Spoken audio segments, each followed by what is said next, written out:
Pada musim dingin 2017, Regan Tokes yang baru berusia 21 tahun sedang berada di puncak hidupnya. Beberapa bulan lagi, dia akan lulus dengan gelar sarjana psikologi dari Ohio State University dan masa depan cerah sudah menantinya. Dia bahkan sudah dapat pekerjaan bergengsi di Cleveland Clinic dan sedang melangkah menatap untuk membuka praktik psikologi sendiri. Namun dalam satu malam yang tak terduga, semuanya berubah.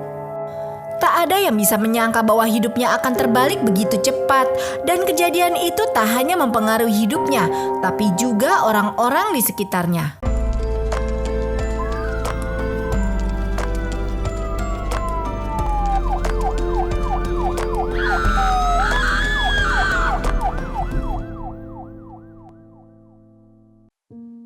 Regan Delaney Tokes lahir pada tanggal 13 Maret 1995 di Edgewood, Kentucky dari orang tua Toby Tokes dan Lisa McCary Tokes serta memiliki adik perempuan bernama Mackenzie.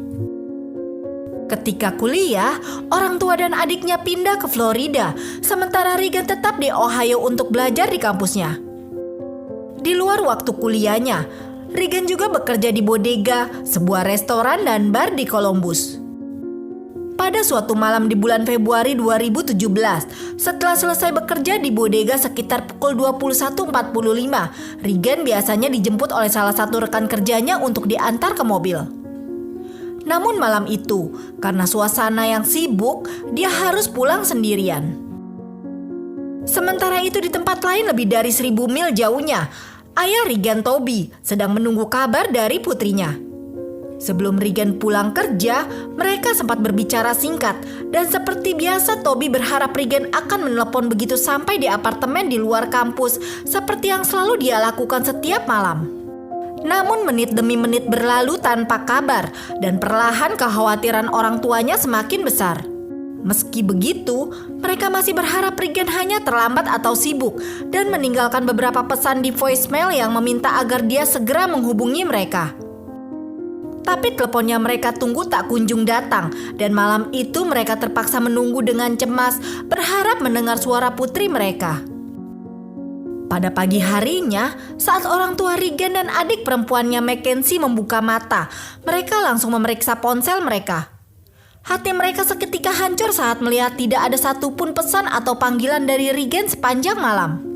Merasa ada yang tidak beres, ibu Regan, Lisa, segera menghubungi polisi Columbus untuk melaporkan bahwa putrinya hilang. Meskipun petugas yang ia ajak berbicara menunjukkan simpati, ia memberitahu Lisa bahwa hanya orang terakhir yang melihat Regan yang bisa mengajukan laporan orang hilang. Sementara itu teman sekamar Regan rasa cemas ketika mendapati tempat tidurnya tidak pernah dipakai. Ketika Regan juga tidak muncul di kelas yang mana itu merupakan sesuatu yang sangat jarang terjadi, teman sekamarnya mencoba menghubungi Bodega untuk mencari tahu apakah ada yang tahu kemana Regan pergi setelah bekerja. Karena tidak ada yang bisa memberi penjelasan, majikannya akhirnya mengajukan laporan orang hilang kepada pihak berwenang, semakin menambah kekhawatiran yang semakin dalam. Tak lama setelah laporan orang hilang diajukan, seorang pengunjung yang sedang berada di Kyoto Group Metro Park sekitar 15 menit di luar Columbus menelepon 911 untuk melaporkan penemuan yang mengejutkan. Di dekat jalan setapak, ia menemukan tubuh seorang wanita muda yang tergeletak di rerumputan. Setelah pihak berwenang tiba di lokasi, mereka menemukan bahwa korban yang hanya mengenakan kalung telah kehilangan nyawa akibat 2 luka yang sangat serius, satu di bagian belakang kepala dan satu lagi di wajah. Sebuah tes medis yang dilakukan pada hari itu mengungkapkan bahwa korban telah mengalami tindakan yang tidak pantas sebelum kehilangan nyawanya. Menyadari bahwa seorang mahasiswa lokal telah hilang pada malam sebelumnya, para detektif segera menghubungkan 2 kejadian tersebut. Meskipun mereka merasa yakin bahwa korban yang ditemukan adalah Regan Tokes, mereka memerlukan konfirmasi dari seseorang yang dekat dengannya. Karena orang tuanya tidak ada di tempat, pamannya setuju untuk mengidentifikasi jenazah tersebut. Pamannya tiba di ruang identifikasi dengan perasaan campur aduk. Begitu melihat tubuh wanita terbaring di depannya, suasana terasa begitu berat. Lampu redup hanya menerangi wajahnya yang tak lagi tersenyum. Dengan tangan gemetar, ia memandang sejenak, lalu perlahan menghela nafas panjang. Dengan suara serak yang hampir tak terdengar, ia akhirnya mengkonfirmasi kalau gadis itu memang benar Regen. Bertekad untuk menemukan siapa yang menghilangkan nyawa Regen, para detektif mulai menelusuri jejak langkahnya pada malam terakhir hidupnya, dimulai dari bodega. Rekaman keamanan dari dalam gedung menunjukkan Regen keluar melalui pintu tepat pada waktunya, berjalan sendirian, dan tidak ada tanda-tanda bahwa dia sedang diikuti. Sayangnya, karena tidak ada kamera di luar gedung, apa yang terjadi setelah itu tetap menjadi misteri. Selain itu, mobil Acura TL miliknya juga hilang, yang menunjukkan bahwa Regen mungkin meninggalkan tempat tersebut, baik sendirian maupun bersama seseorang yang tidak dikenal.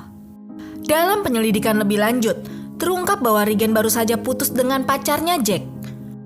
Para detektif pun mengatur wawancara dengan Jack. Meskipun banyak orang di sekitar pasangan itu tahu bahwa perpisahan mereka berjalan baik-baik dan mereka tetap berhubungan baik, para detektif tetap merasa ragu.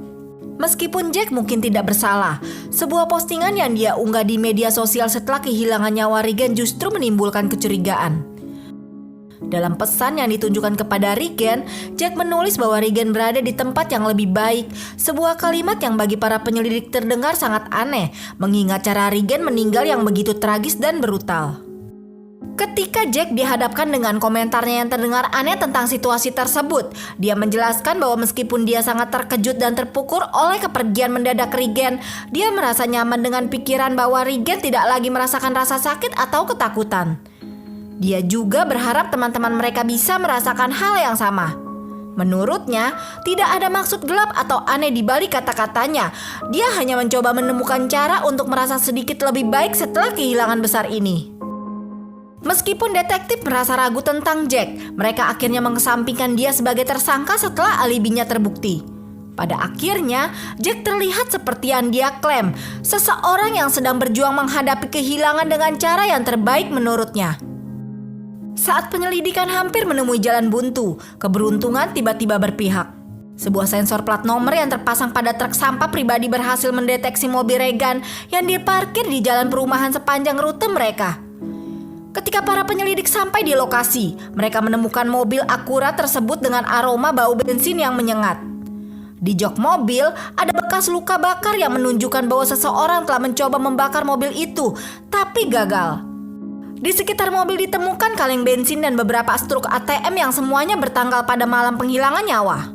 Saat memeriksa mobil itu lebih lanjut, polisi menemukan sebuah petunjuk yang akhirnya menjadi kunci untuk memecahkan kasus ini. Di antara kekacauan yang ada, tergeletak puntung-puntung rokok yang berserakan, sebuah jejak kecil yang ternyata akan membuka jalan menuju jawaban yang selama ini mereka cari.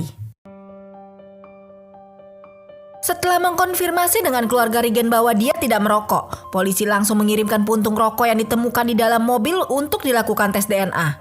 Hasilnya datang lebih cepat dari yang mereka duga.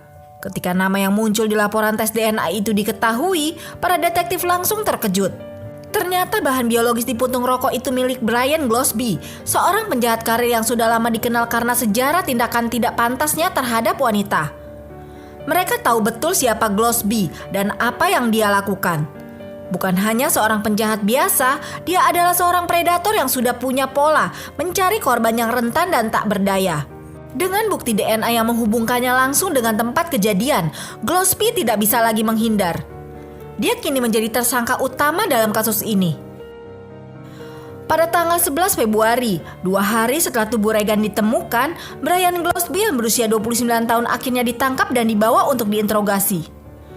Penangkapannya tidak sulit dilakukan karena Brian masih berada di bawah pengawasan pengadilan dan ditempatkan di rumah singgah setelah menjalani hukuman penjara selama 6 tahun.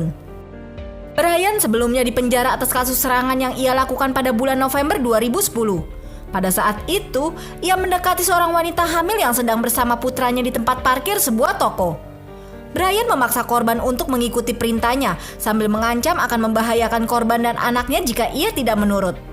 Dalam keadaan hamil 8 bulan, korban terpaksa melayani kemauan buruk Brian. Brian kemudian memaksa korban ke ATM untuk menarik uang, lalu memerintahkannya pergi ke rumahnya. Di sana, dia memaksa wanita itu untuk melayani keinginannya lagi, sebelum kemudian mencuri pemutar DVD dan melarikan diri. Meskipun korban segera melapor, ia tidak bersaksi di pengadilan karena khawatir akan keselamatan diri dan juga anaknya. Pada Mei 2011, Brian mengaku bersalah atas percobaan kekerasan dan dijatuhi hukuman 2 kali selama 6 tahun penjara yang dijalani bersamaan. Setelah 5,5 tahun, pada November 2016, Brian dibebaskan dan dipindahkan ke rumah singgah. Namun 3 bulan kemudian, ia memutuskan untuk kembali mencari korban dan memastikan kali ini tidak boleh ada yang selamat. Saat polisi menangkap Brian, dia masih memakai gelang pelacak GPS dari pembebasan bersyarat. Meskipun dimaksudkan untuk memantau pergerakannya, tidak ada petugas yang mengawasinya. Namun untungnya gelang pelacak itu memungkinkan pihak berwenang melacak pergerakannya, yang menunjukkan dia memang berada di sekitar bodega saat Regan pulang kerja di Kyoto Park beberapa jam kemudian, tempat Regan kehilangan nyawanya.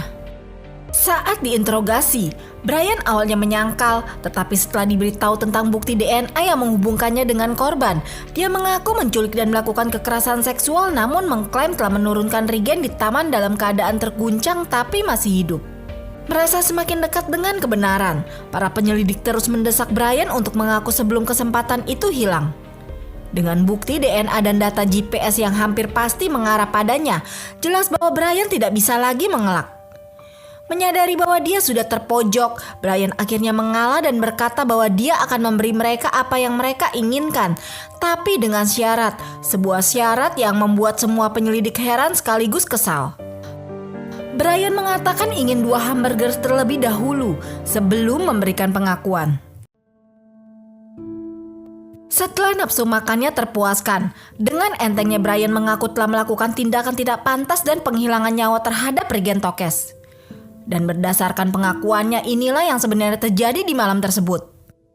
Brian mengaku sangat gelisah malam itu, sampai-sampai dia naik bus kota dan pergi ke pusat kota Columbus mencari seseorang untuk dirampok, mungkin lebih, tergantung pada suasana hatinya. Saat itulah ia melihat Regan, seorang gadis cantik, keluar dari bodega. Begitu melihatnya, Brian tahu persis apa yang harus dia lakukan. Setelah melihat kesempatan itu, Brian menghampiri Regan yang sedang menuju mobilnya dan langsung memojokkannya begitu ia masuk ke dalam kendaraan. Dalam sekejap suasana berubah menegangkan. Brian memaksa Regan untuk mengemudi ke ATM terdekat dan menarik uang sebesar $500. Regan yang jelas ketakutan tidak bisa menyembunyikan kegelisahannya. Wajahnya pucat dan tubuhnya gemetar saat dia duduk di kursi pengemudi. Melihat ketakutan yang jelas terpancar dari wajah Regan, Brian berusaha menenangkan situasi dengan mengatakan bahwa dia hanya menginginkan uang dan meyakinkannya bahwa semuanya akan baik-baik saja. Dia juga berjanji akan segera melepaskan gadis itu setelah semuanya selesai.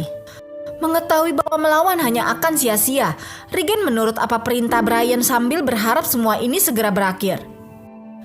Namun segalanya menjadi semakin buruk ketika transaksi penarikan uang yang cukup besar itu ditolak di 2 tempat. Mereka berhenti di ATM pertama, sebuah mesin ATM Chase Bank, pada pukul 22:02 dan mencoba menarik $500.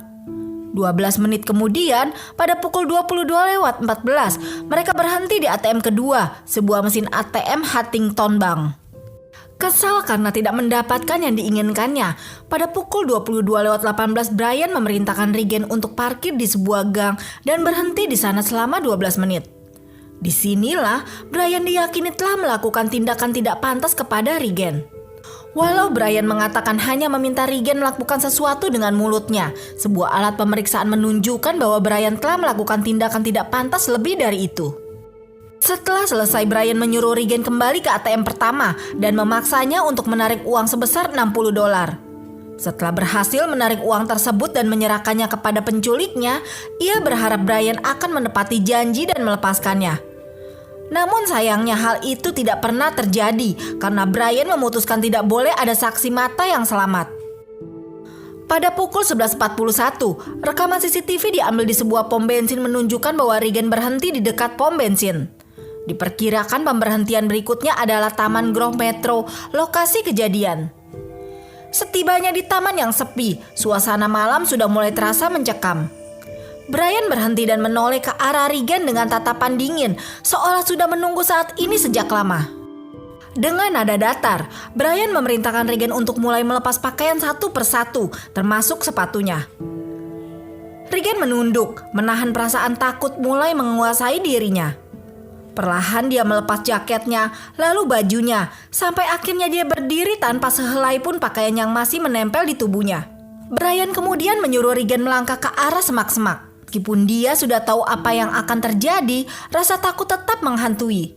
Pikirannya kacau, tapi yang bisa dia lakukan cuma mengikuti perintah, melangkah di atas tanah dingin tanpa alas kaki, dengan langkah yang pelan dan berat, merasa setiap detik semakin menekan dirinya.